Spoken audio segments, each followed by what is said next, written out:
Pemikiran politik zaman pencerahan. Kekuasaan di era dogmatis ini adalah kekuasaan monarki yang menganut paham absolutisme di dalamnya. Sehingga kekuasaan tersebut cenderung bahwa kekuasaan dalam hal ini gereja dan juga raja adalah selalu benar. Kemudian pada masa dogmatisme gereja, seorang raja dianggap sebagai tangan kanan Tuhan. Kemudian peran gereja adalah penyambung amanat Tuhan, yang mana kemudian hal tersebut dirujuk untuk menjadi sebuah kebijakan dalam suatu negara. Nah, konsep negara gereja seperti ini dianggap sebuah kekeliruan dalam perspektif Machiavelli, di mana bahwa hal ini dikarenakan belenggu yang semakin menjadi-jadi, antara lain tidak ada bentuk negara yang pasti, kemudian tidak jelas dan juga tidak rasional. Kemudian di sisi lain, bentuk intelektualisme dan sikap rasionalitas atas suatu hal sangat dilarang dan diharamkan oleh kepemerintahan era dogmatisme gereja tersebut. Di sini saya akan melanjutkan materi dari Saudara Doni. Situasi lain tidak terlepas dari adanya perpecahan antara negara kota yang ingin secara bersamaan memperebutkan kekuasaan untuk menjadi negara yang paling berkuasa, antara lain Milan, Venice, Naples, negara-negara Paus, dan Florence, tanah kelahiran dari Machiavelli. Pergeseran filsafat politik dari model lama ke model baru jelas tidak terjadi dengan mudah dan cepat. Kesatuan relatif dengan pemikiran politik selama 1000 tahun telah hancur dan serpihan-serpihannya sekali lagi dirangkai kembali sebagaimana pada masa-masa setelah tumbangnya negara kota. Meskipun terdapat perbedaan dalam teori selama abad pertengahan, terdapat kesamaan yang mendasar dalam konsep kehidupan warga, watak moral manusia, ide tentang pemerintah yang terbatas, dan pemisahan wilayah gereja dan negara adalah premis-premis yang hanya ditolak oleh sedikit pemikir.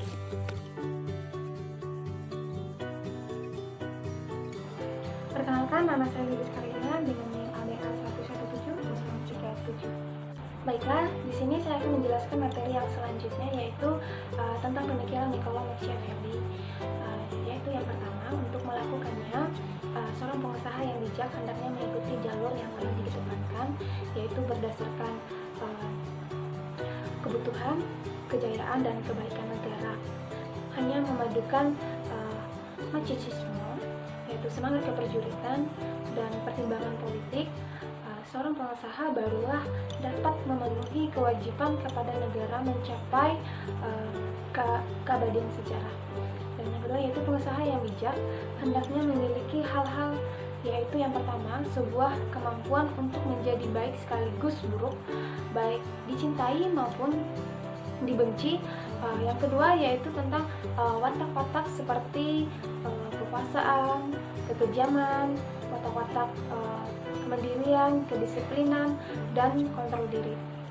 Yang ketiga, yaitu tentang sebuah reputasi menyangkut kemurahan hati, lalu pengampunan, dan dapat dipercaya dan tulus.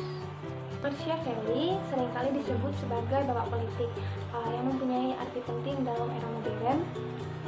Kekuasaan adalah bagi mereka yang dapat meraihnya dan kemampuan untuk mempertahankannya. Pengalaman traumatis dengan politik pada masanya membuat Machiavelli akan kenyataan bahwa misteri kekuasaan bukanlah persoalan yang sepenuhnya bersifat politik, karena alasan bahwa nafsu akan kekuasaan yang tidak semuanya ada pada nilai-nilai manusia. Jadi, meskipun pengarang The Frost ini tidak melupakan faktor-faktor lain dalam politik, gambarannya tentang realitas politik dan tidak menyasar ataupun mendasar. Ya, di sini saya akan melanjutkan materi dari teman saya.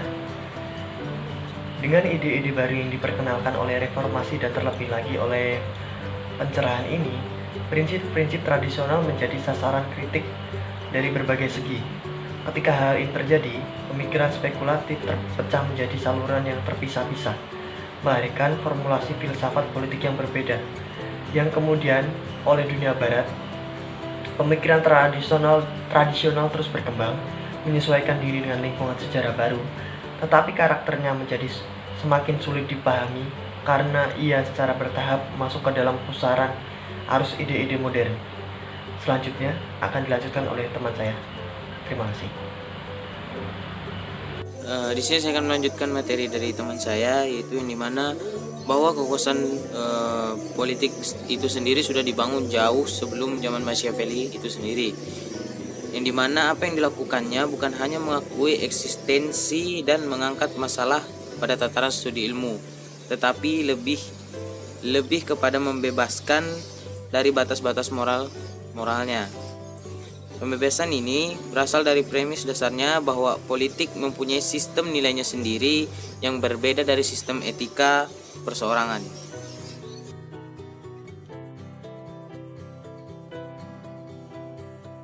Assalamualaikum warahmatullahi wabarakatuh. Perkenalkan, nama saya Nur Laila, NIM ABH 117012. Baiklah, di sini saya akan menjelaskan tentang negara yang berdaulat.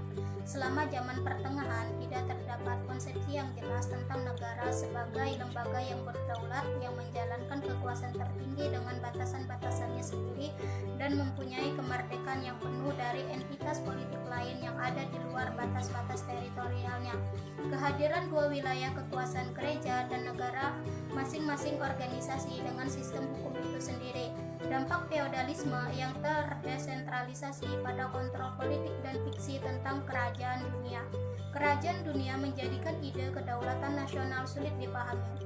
Terdapat 4 kendala yang ada dalam doktrin tentang letak kedaulatan selama abad pertengahan, yaitu 1. Ide tentang dominasi hukum ketuhanan dan hukum alam terhadap hukum positif. 2. Konflik gereja negara. 3. Gagasan tentang bentuk pemerintahan gabungan. 4. Kondisi feodal negara. Perkenalkan, nama saya Januarius Nenggolan. Saya akan melanjutkan materi dari teman saya tentang negara yang berdaulat. Para penulis klasik dari abad pertengahan menyadari perlu kekuasaan tertinggi dalam badan politik. Mereka melihat bahwa harus ada orang atau lembaga tertinggi yang mempunyai kekuasaan untuk membuat keputusan politik terakhir yang tidak terikat pada otoritas pemerintah yang lebih tinggi darinya. Namun demikian, mereka tidak melihat kekuasaan tertinggi sebagai yang absolut. Mereka menganggap kekuasaan tersebut tetap tunduk pada hukum ketuhanan, hukum alam, dan hukum kebiasaan. Dengan lahirnya negara nasional dan monarki yang terpusat, ide tradisional tentang kekuasaan politik mulai mengalami modifikasi dasar yang mengubah wataknya secara radikal. Bukti pertama kali akan perubahan ini terlihat dalam pemikiran politik akhir pada abad ke-16. Kondisi historis yang selama periode perencanaan dan reformasi mendorong penyesuaian kembali skema teoritis ilmu politik, disintegrasi sistem feodal, serta tumbangnya kesatuan Eropa Barat memberi jalan bagi munculnya negara nasional. Bersamaan dengan hal ini, meskipun bukan menjadi akibat atau sebab terjadilah perubahan sosial dan ekonomi yang membentuk dunia barat menjadi kebudayaan, industri, dan kapitalistik. Terima kasih. Terima kasih telah menyaksikan video kami. Semoga apa yang telah kami sampaikan dapat bermanfaat untuk kita semua. Sekian dan terima kasih.